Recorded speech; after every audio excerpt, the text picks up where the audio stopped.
Hello friends, आज के video में डिस्कस करने जा रही हूँ वॉलेस स्टीवेंस के द्वारा लिखी गई poem 13 ways of looking at a black bird. इस पोयम को डिस्कस करने के पहले पोइट के बारे में आपको थोड़ी जानकारी दे दूं। वॉलेस स्टीवेंस जो थे उनका जन्म हुआ 2 अक्टूबर 1879 को। स्टमक कैंसर से 2 अगस्त 1955 में उनकी मृत्यु हो गई थी। तो उनका फर्स्ट कलेक्शन जो पोयम्स का आया उसका टाइटल था हारमोनियम, जो कि 1923 में आया। इसी कलेक्शन के अंदर हमारी ये पोयम है। अब ये पोयम पर्टिकुलरली पब्लिश हुई थी 1917 में, ध्यान रखिएगा 1917 में, others a magazine of the new verse के अंडर। उन्हें 1955 में पुलित्जर प्राइज मिला लिटरेचर का उनके पोयम्स के कलेक्शन के लिए, जो कि उन्होंने 1954 में पब्लिश करवाया था। हमारी जो प्रेजेंट पोयम है वो टोटल 13 स्टेंजाज में है और हर स्टेंजा के अंदर जो कॉमन थिंग है वो है ब्लैक बर्ड। हालांकि ब्लैक बर्ड को पोइट ने एक सिंबल के तौर पर पोयम के अंदर यूज किया है और ये बताने की कोशिश की है कि हर चीज को देखने के जो हमारे नजरिए होते हैं वो हर बार अलग अलग हो सकते हैं। साथ ही साथ में विंटर सीजन को रिप्रेजेंट किया गया है यहाँ पर, जो कि हमारी वृद्धावस्था की प्रतीक है। ब्लैक बर्ड नेचर, रियलिटी, हमारे परसेप्शन सबका रिप्रेजेंटेटिव है। तो फर्स्ट स्टेंजा देखते हैं। फर्स्ट स्टेंजा के अंदर पोइट कहता है, अमंग 20 स्नोई माउंटेन्स, जो 20 बर्फ से ढके हुए पहाड़ हैं। स्नोई बर्फ से ढके हुए, जो 20 बर्फ से ढके हुए पहाड़ हैं, उनके बीच among the only moving thing, एकमात्र चीज जो कि मूव कर रही है वो कौन सी है? Was the I of the black bird, वो है ब्लैक बर्ड की आई। अब ध्यान दीजिएगा कि हम अपने फोकस को कभी ना भूलें। Eye of the black bird, eye of the black bird represent करता है फोकस को। ये दुनिया आकर्षणों से भरी हुई है। जितनी खूबसूरत वो 20 स्नोई माउंटेन से, इतनी खूबसूरत ये दुनिया है, परंतु मनुष्य का फोकस कैसा होना चाहिए कि वो मूव करती हुई जो वो बर्ड आई है उसको देख सके। जैसे कि अर्जुन का फोकस था कि उसने मछली की आंख को देख लिया था, ठीक वैसा ही फोकस इस दुनिया के अट्रैक्शंस के बीच में हमारा होना चाहिए। ये बात वो हमें फर्स्ट स्टेंजा के अंदर कहते हैं। सेकंड स्टेंजा के अंदर वो हमारे दिमाग के अंदर जो अलग अलग विचार उत्पन्न होते हैं उनकी बात करते हैं। देखिए क्या लिखा हुआ है, I was of 3 minds. 3 minds का मतलब है दिन में 3 तरह के अलग अलग विचार या अलग अलग प्रकार के विचार मेरे दिमाग में हैं।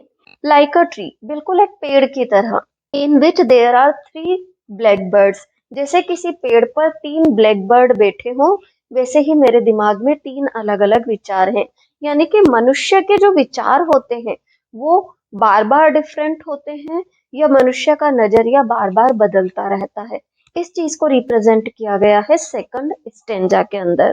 थर्ड स्टेंजा देखिए, the black bird world in the autumn winds, जो पतझड़ की तेज हवाएं हैं उनमें भी ब्लैक बर्ड क्या कर रहा है? वर्ल्ड कर रहा है, गोल गोल घूम रहा है। यानी कि जीवन में कैसी ही अवस्थाएं हो, ऑटम सीजन विकट परिस्थितियों को, प्रौढ़ उम्र को भी बताता है।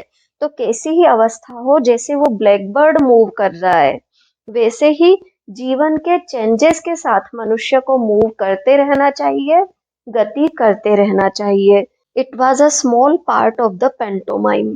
पेंटोमाइम एक ऐसा ड्रामा होता है जिसके अंदर हाव भाव से व्यक्ति अपनी स्थितियों को प्रकट करने की कोशिश करता है। तो पोइट बोल रहा है कि जैसे जीवन रूपी ड्रामा का कोई छोटा सा हिस्सा हो वैसे ब्लैक बर्ड मूव कर रहा है। तो मनुष्य को भी अपने जीवन रूपी ड्रामा में प्रौढ़ उम्र जो है, जो कि ऑटम विंड्स से सजेस्ट की जा रही है, उसको स्वीकार करना चाहिए। यहाँ पर सीजन्स के जो सर्कल है उसके माध्यम से मनुष्य की लाइफ साइकिल को भी रिप्रेजेंट करने की कोशिश की है। फोर्थ स्टेंजा देखिएगा, a man and a woman are one. इस सृष्टि का नियम है पुरुष और स्त्री एक हो जाते हैं और जीवन की क्रिया जारी रहती है। A man and a woman and a blackbird are one. फिर पोइट कहता है कि केवल मनुष्य, पुरुष और महिला ही एक नहीं होते, बल्कि स्त्री, पुरुष और प्रकृति तीनों एकाकार हैं। यानी कि हमें तालमेल रखना चाहिए इस प्रकृति के साथ, नेचर के साथ भी, क्योंकि हम इसका एक हिस्सा हैं। यह प्रकृति के बिना हम कुछ भी नहीं है, तो हम इसका भी हिस्सा हैं। तो यहाँ पर हमारे जो ब्लैक बर्ड है वो नेचर को रिप्रेजेंट कर रहा है कि man is a part of nature. Fifth stanza देखिएगा, आई डू नॉट नो, मैं नहीं जानता, विच टू प्रिफर, कि मैं किस चीज को पसंद करूं। प्रिफर यानी चॉइसेस है सामने, अब किसको चुनूं मैं। द ब्यूटी ऑफ इन्फ्लेक्शंस, जो सामने रियल में दिख रहा है उसकी सुंदरता को स्वीकार करूं, और द ब्यूटी ऑफ इनुएंडोज, या फिर जो आंतरिक चीजें हैं जो छुपी हुई हैं महसूस की जाएंगी उनकी सुंदरता को देखूं। क्या करूं मैं, किसको प्रिफर करूं, मैं नहीं जानता। द ब्लैकबर्ड विशलिंग और जस्ट आफ्टर, कहने का मतलब है जब सामने ब्लैकबर्ड गुनगुना रही है तो उसे पसंद करूं, या फिर ब्लैकबर्ड के गुनगुना करके चले जाने के बाद की जो स्थिति है, मेरी मनः स्थिति है, उसको एंजॉय करूं। ये स्टेंजा के अंदर आइसिकल्स फिल्ड द लॉन्ग विंडो, एक लंबी सी खिड़की है जिस पर की बर्फ की टपकती हुई बर्फ की बूंदें जम गई है। उस पर पता नहीं कितने आइसिकल्स जमे हुए हैं विद बारबेरिक ग्लास, और इस खिड़की पर एक बहुत पुराना कांच लगा हुआ है। The shadow of the blackbird crossed it to and fro, और इसी बीच में क्या हो रहा है कि एक ब्लैकबर्ड की परछाई टू एंड फ्रो, इधर से उधर क्रॉस करती हुई नजर आती है। अब क्योंकि कांच पर पहले ही बर्फ जमी हुई है तो स्पष्ट नहीं दिखी है परछाई, छाया सी दिखी है। The mood traced in the shadow, बिल्कुल ऐसी ही इस हमारे मन की है कि कई बार हम अपने मूड को एक शेडो में ही ट्रेस कर पाते हैं, समझ नहीं पाते। एन इनडेसिफरेबल कोज, और उस मूड का जो कारण होता है वो भी इनडेसिफरेबल होता है, समझाना मुश्किल होता है, समझना मुश्किल होता है। जैसे बर्फ जमी हुई विंडो के पीछे से अस्पष्ट सी ब्लैकबर्ड की परछाई। नेक्स्ट सेवंथ स्टेंजा के अंदर पोइट हमसे कहते हैं, ओ थिन मैन ऑफ हेडम, हेडम एक टाउन का नाम है जो कि कनेक्टिकट का था। तो पोइट हमसे बोलते हैं कि हेडम के तुम दुबले पतले कमजोर से आदमी, why do you imagine golden bird. अब कमजोर क्यों कह रहा है, क्योंकि कमजोर व्यक्ति ही होता है जो कि बड़ी बड़ी कल्पनाओं में ही जीता रहता है, जो कल्पनाएं पहुंच के परे है। गोल्डन बर्ड्स यहाँ पर अनरीचेबल होप्स को रिप्रेजेंट करता है। तो बोलता है पोइट कि हेडम के कमजोर लोगों, क्यों अप्राप्य चीजों के बारे में सोचते हो। Do you see how the blackbird walks, blackbird यहाँ सादगी को रिप्रेजेंट करता है। ब्लैकबर्ड जो है ना, walks around the feet of the woman about you, तुम्हारे पास में जो महिला है, अबाउट यू आसपास, तुम्हारे आसपास जो महिला खड़ी है ना उसके पास, उसके पैरों के पास घूमते हुए ब्लैकबर्ड को क्या तुम नहीं देख सकते। यानी कि तुम सादगी को ही देख लो, या सादी सादी चीजों को ही सोच लो, उनकी ही उम्मीद कर लो, क्यों तुम बड़ी बड़ी अप्राप्य चीजों को सोच रहे हो। वास्तविकता के करीब रहने का एक तरीके से इस स्टेंजा के अंदर पोइट मैसेज देते हैं। Next stanza eighth, I know noble accents, poet कहते हैं मुझे बहुत उच्च कोटि के शब्दों की जानकारी है, आते हैं मुझे। And lucid in escapable rhythms, और साथ ही साथ में आकर्षक ऐसी सुर या लय आते हैं जिनके प्रभाव से आप बच नहीं सकते। इनएस्केपेबल, बच ना सकना, रिदम सुर, वो रिदम भी मैं जानता हूँ जिसके प्रभाव से आप बच नहीं सकते। यानी कि मुझे आता है बहुत हाई लैंग्वेज में बात करना और इतने प्रभावशील तरीके से कि आप बच नहीं सकते। बट आई नो टू, पर पोइट फिर कहता है परंतु मैं जानता हूँ।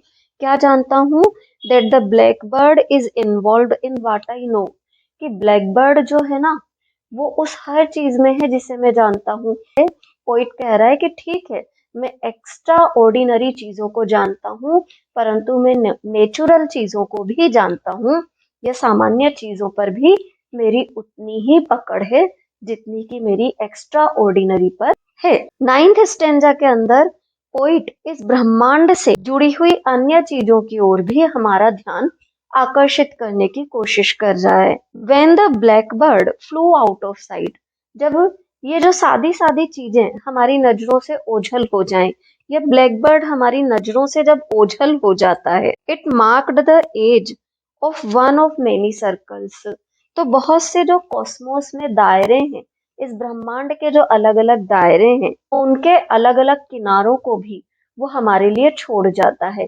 यानी कि ब्लैक बर्ड इस दुनिया से ओझल होने का मतलब है कि जीवन में अगर कहीं पर अंत है तो उस अंत के साथ ही कोई आरंभ भी विद्यमान है। तो उस एज के बाद एक नया जो किनारा या एक नया जो सर्कल शुरू होगा, उस सर्कल के बारे में पोइट इंडिकेट करते हुए कहते हैं कि मैं वो बहुत सारे सर्कल्स भी जानता हूँ। At the site of the black birds flying in a green light. फिर नेक्स्ट स्टेंजा में पोइट एक सिंपल सा दृश्य हमारे सामने क्रिएट करते हैं और कहते हैं कि मैं जब देखता हूँ ब्लैक बर्ड्स को जो कि हरियाली भरी दिन की रोशनी में उड़ रहे हैं, even the bawds of euphony would cry out sharply, तो वो इतने सुंदर लगते हैं, या वो दृश्य इतना प्यारा होता है कि वो कवि जिन्हें कि केवल फ्लावरी, अट्रैक्टिव और आर्टिफिशियल लैंग्वेज में ही बात करना आता है, वो भी खुशी से एक सादी भाषा में गुनगुना जाएंगे। क्राई आउट शार्पली एक बहुत ही प्यारा सा गीत प्रस्तुत कर देंगे तुरंत। 11th स्टेंजा के अंदर आगे बात करते हैं भ्रम और वास्तविकता के अंतर की। ही रोड ओवर कनेक्टिकट, वो किसी व्यक्ति की एक तस्वीर यहाँ खींच रहे हैं जो कि कनेक्टिकट में अपनी एक ग्लास की कांच की गाड़ी में बैठ करके जा रहा है। कनेक्टिकट एक राज्य का नाम है, तो बोल रहा है कि वो कनेक्टिकट में जा रहा है इन अ ग्लास कोच, ग्लास की एक गाड़ी है उसमें। वंस एक बार जाता है, अ फियर पियर्स्ड हिम, और जब वो जाता है ना, अ फियर पियर्स्ड हिम, वो बहुत ज्यादा डर जाता है। इन दैट ही मिस्टूक, कब डर जाता है, जबकि उसे गलत फहमी होती है, द शेडो ऑफ हिज इक्विपेज, जो उसके गाड़ी के अंदर इक्विपमेंट्स हैं उनकी परछाई को वो गलत समझ लेता है। फॉर ब्लैक बर्ड, क्या समझ लेता है कि ये ब्लैक बर्ड्स हैं, उन इक्विपेज की परछाई को वो ब्लैक बर्ड समझ करके एकदम से जो डर जाता है, उसे वो एक तरीके से भ्रम और रियलिटी के बीच का अंतर बता रहे हैं। कई बार हम अपने जीवन में भ्रमित हो जाते हैं और भ्रमित होकर के बिल्कुल सामान्य सी स्थिति से भी हम क्या करते हैं, डर जाते हैं, घबरा जाते हैं। Next stanza, stanza 12, the river is moving, the black bird must be flying. ये स्टेंजा बताता है लाइफ कंटिन्यूज, जीवन चलता रहता है, उसमें कोई फर्क नहीं आता। द रिवर इज मूविंग, नदी चल रही है, बह रही है। The black bird must be flying, और ब्लैक बर्ड भी क्या करेगा, वो भी उड़ रहा होगा। यानी कि जीवन में हर चीज कंटिन्यू रहती है। स्टेंजा 13 के अंदर पोइट बात करते हैं सर्दी के मौसम की, और सर्दी के मौसम के अंदर छुपी हुई मनुष्य के जीवन की वृद्धावस्था की साइकिल की। It was evening all afternoon, जो ये सर्दी का समय है ना, इसमें दोपहर का समय भी बिल्कुल इवनिंग लगता है। इवनिंग ऑल आफ्टरनून, दोपहर का समय भी पूरा इवनिंग लगता है। इट वॉज स्नोइंग, हर समय बर्फ गिरती है। It was going to snow, और ऐसा लगता है बर्फ ही गिरती रहेगी। It was going to snow, अभी भी बर्फ गिर रही है और ऐसा लगता है आगे भी बर्फ ही गिरती रहेगी। The black bird set in the cider limbs, cider का जो पेड़ है उसकी शाखाओं पर ब्लैक बर्ड बैठा है। सीडार लिम्ब पेड़ की शाखाओं को बताता है, ध्यान रखिएगा, सीडार के पेड़ की शाखाओं को।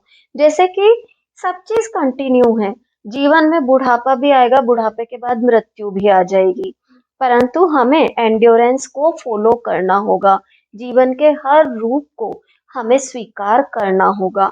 इस चीज को पोइट ने इस लास्ट स्टेंजा के अंदर हमें रिप्रेजेंट करके बताया है।